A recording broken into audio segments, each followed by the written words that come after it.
दूसरे सवाल की जाने बढ़ते हैं और ये वाकई सवाल है जो मैं पूछना चाहता हूँ और वो आज का मरकजी सवाल है और वो ये है कि यार ये क्या है चक्कर ये सुन रहे हैं कि भाई हमजा जो है वो मुल्हिद थे। अच्छा जी मुल्हिद थे। अब क्या है भाई हमजा बुद्धिस्ट थे। अरे यानी ये तो अक्सर लोगों को पता ही कोई नहीं है कि हमजा जो है वो बुद्धिस्ट भी रहे हैं बुद्धिज्म के ऊपर चले। तो हमजा हाँ हमजा बुद्धिस्ट थे और हाँ। फिर हमजा दोबारा मुसलमान थे। यानी हम्म। पैदा मुसलमान हुए थे फिर मुल्हिद बने फिर जो है वो बुद्धिस्ट बने फिर मुसलमान बने। तो ये चक्कर क्या है?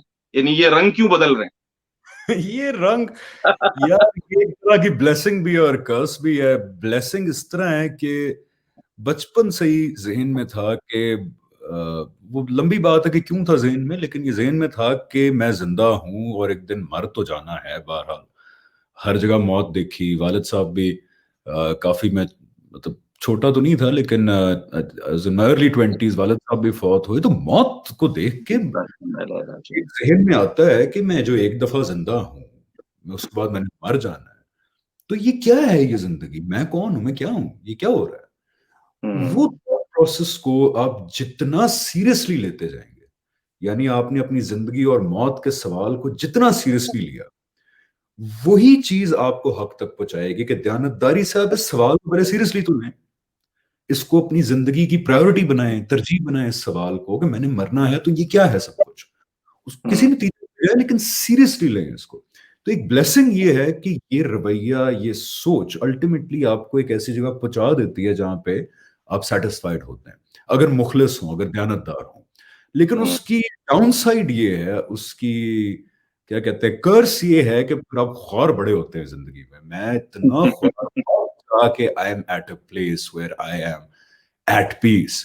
वरना मैं अल्हम्दुलिल्लाह। 12 साल से मैं कभी इधर भटकूं कभी उधर भटकूं। और बुद्धिस्ट में इसलिए इंस्पायर हुआ था बुद्धिज्म से, because at that time when I was a deist, मतलब मैं इस पॉइंट पे आ गया था कि कोई, ये ऐसे नहीं हो सकता। ये सब कुछ जो हमें एक वर्ल्ड व्यू दिया जाता है कि ब्लाइंड फोर्सेस एंड नेचर है, कोई पीछे माइंड नहीं है, ये नहीं हो सकता। There has to be something behind it, it is the work of a mind. And why do I know this is all work of a mind? Because I have a mind, and I know the product of a mind when I see it, because I have a mind. और अभी तक इस सही बात। कायनात में मेरे mind से ज्यादा बड़ा माइंड नहीं है इस कायनात के अंदर। तो या जब मैं माइंड का काम देखता हूं, चाहे वो इंसानी हो या वो डिवाइन हो, तो उसके अंदर बड़ी सिमिलैरिटीज हैं। हम्म, तो देख के मुझे लगा कि है कुछ। अब वो कौन है?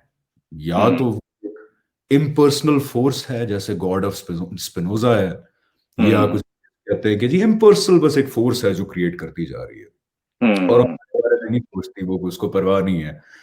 या वो कोई पर्सनल गॉड है। अब जब आप ये जानना चाहते हैं ना कि वो कौन है, तो फिर हम्म, आपको मजबूरन जाना पड़ता है कि दुनिया में मजाहिब हैं जो क्लेम हम्म, बहरहाल करते हैं कि उनको पता है कि वो बीइंग क्या चाहता है।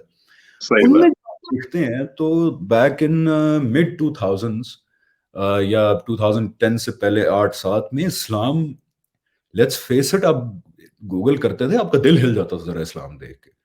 धमाके हो रहे हैं, मौलवियों की तस्वीरें, और वो भी गंदी गंदी चुन के ना, वो जो एहतजाज की नहीं होती वो ऐसे करके। हाँ, ताकि एक्सट्रीमिस्ट प्रूफ किया जाए एक लगे खास कि यार ये सारी जाहिल है, माइंड ब्रेन वॉशिंग। ये पागल है ये। अच्छा, तो वो देखा तो इस्लाम के अंदर भी जाहिरी बात है कुछ ऐसी आइडियाज हैं जिन्होंने जाती तौर पे मुझे अनकंफर्टेबल किया। जैसे बड़ा बड़ा prevalent idea, I don't know if you agree with it और not, we can talk about it later, कि मुर्तद की सजा मौत है। ये बहुत प्रेवलेंट आइडिया है कि अगर फॉर एग्जांपल आज मैं मुसलमान हूं और मैं छोड़ दूं, मैं ईसाई हो जाऊं, मैं मुल्लिद हो जाऊं, तो एक पूरा तरीकेकार बताया हुआ है कि रियासत मुझे पहले तो अरेस्ट करेगी, फिर मेरे पास लोग भेजेगी जो मुझे कोशिश करेंगे 3 दिन के मैं वापस इस्लाम में आ जाऊं, और अगर मैं नहीं आऊंगा तो मुझे बहरहाल कत्ल कर दिया जाएगा रियासत की तरफ से। ये एक माइंड, ये एक राय एग्जिस्ट करती है इस्लाम के अंदर। इस तरह की बहुत सारी चीजें। फिर मैं जब मुतवज्जे हुआ मजहब की तरफ, तो इस्लाम को देखा तो सरसरी सा ही देखा, because I had a biased mindset towards Islam, क्योंकि बचपन से ही हम लोग वो देखते आ रहे हैं, तो वो लगता है कि नहीं, इस्लाम तो आई डोंट नो, बड़ा क्लीशेड है ये।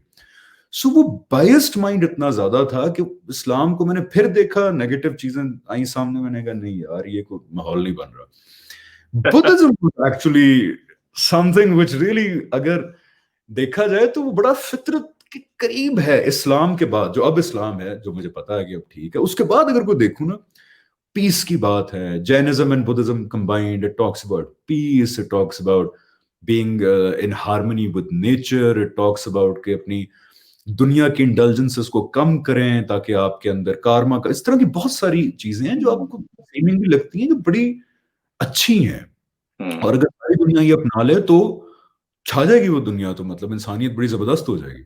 तो मैंने थोड़ा सा बुद्धिज्म के अंदर में एंटर हुआ, लेकिन फिर मुझे एहसास हुआ Buddhism is the most, I am sorry to the Buddhist, माफ कर दें, वेरी कंफ्यूजिंग आइडियोलॉजी। वो 3 महीने 4 महीने बाद मेरा पूरा बुखार उतर गया था उसका। तो उसकी उसकी एक वजह है ना हमजा, यानी गौतम बुद्ध की जो तालीमात है वो हम तक सही तरीके से पहुंची नहीं है। यानी मैंने उनकी किताब पढ़ी है, तुम्हें पता है मिसाल दे देता तो। हूँ आपको, बिल्कुल सही कह रहे हो। हाँ गौतम बुद्ध की एक सेंग हमारे पास है उन्हीं की किताबों के अंदर, जहां पे आपको पता है, को बड़ा मशहूर वाकया है कि वो दरख्त के नीचे बैठे हुए थे, जी हाँ जी हाँ जी हाँ। मुराकबा कर रहे थे, तो एक कश्ती साथ से गुजरी और उसमें एक उस्ताद अपने शागिर्द को सितार जो है वो सिखा रहा था। तो हम्म, उस उस्ताद ने अपने शागिर्द से कहा कि देखो, अगर इस तार को ज्यादा कसोगे हम्म, तो टूट जाएगी, स्नैप उड़ कर जाए। जाएगी। अगर इसको लूज बहुत ज्यादा कर दोगे तो इसमें से वो आवाज, साज नहीं निकलेगा। तो द थिंग इज कि दरमियाना, जो इस्लाम भी कहता है कि दरमियाना रास्ता, एक साइड पे बुद्धा की वो टीचिंग्स हैं, लेकिन दूसरी साइड पे वो जब इंप्लीमेंट करते हैं उनकी और कॉन्ट्राडिक्टरी टीचिंग्स है कि बिल्कुल जितना आप दुनिया को छोड़ देंगे, तर्क हम्म, कर देंगे, जितनी आप अपनी इंसानी जरूरियात को दबाएंगे, उतना ही ज्यादा आप मोक्षा के करीब होंगे या ऊपर जाएंगे। हम्म। तो वो बहुत कंफ्लिक्टिंग है, दे अच्छा, ये अपने आप में एक डिजायर है कि डिजायर खत्म हो जाए। मैंने सोचा कि अगर सारी दुनिया आज अगर बुद्धिस्ट हो जाए तो दुनिया तो आगे नहीं बढ़ सकेगी, फिर एक जनरेशन में हम अच्छा, एक बात मैं बताऊं कि बुद्धिज्म जो है ना वो एथियस्ट माइंडसेट के लिए सबसे ज्यादा अपीलिंग साबित होता है। यानी मेरे हाँ, साथ यहाँ पे शेख अब्दुल रहीम ग्रीन होते हैं, आप पीस टीवी पे उन्हें देखते रहे होंगे हाँ, उसमें। हाँ, तो बिल्कुल बिल्कुल। दावत दीन के हवाले से हमने कई दफा साथ में दावत दीन भी की, उनसे सीखा भी मैंने जाकर। तो वो हाँ, बुद्धिस्ट रहे हैं, पहले वो क्रिश्चियन घर में पैदा हुए, फिर एथियस्ट हुए, फिर बुद्धिस्ट हुए, फिर मुस्लिम हुए। अच्छा, हाँ, वो ठीक है क्योंकि बुद्धिज्म के अंदर एक इनिशियल अपील काफी ज्यादा है, इनिशियल अपील बहुत है भाई, उसके। आपको अगर स्पिरिचुअलिटी हासिल करनी है और खुदा को भी नहीं मानना, तो बुद्धिज्म इज आइडियल। जैसे आई आज के दौर में बुद्धिज्म को सब्स्टिट्यूट कर दिया सदगुरु ने या ओशो ने। यानी वो हाँ। क्या करते हैं, वो आपको एक स्पिरिचुअल एलिमेंट भी दे देते हैं, ठीक है, और वो कहते हैं खुदा को मानो भी कोई नहीं। तो यानी हाँ, ये बड़ी good of both confusion world. है वो कि खुदा को ना मानूं तो मेरा दिमाग खराब है, मैं स्पिरिचुअल हूँ यार, मैं बेयाशी ना करूं दुनिया में। दैट्स व्हाट अगर आई एम सेइंग। वो अंदर से अगर आपके खुदा अंदर जो नहीं, वो एक हॉलोनेस है।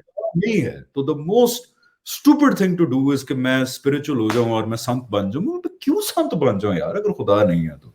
अगर मैंने हम्म, नहीं है तो मैं कुछ जरा दुनिया देख के मरूं, को थोड़ी पार्टीज करूं, को ड्रग्स करूं, योलो, कोई ये यहाँ हम इंग्लैंड में कहते हैं YOLO, you only live once. YOLO ठीक करूं है, मैं, life is a big party. जाऊं, को लास वेगस जाऊं, कोई और क्या। बैंकॉक जाऊं। मैं पागल हूं कि अल्लाह मियां नहीं है, लेकिन मैं बुद्धिस्ट बन के मुराकबे करूंगा बैठ के, तो मैं तो इतना स्टूपिड आदमी नहीं हूं।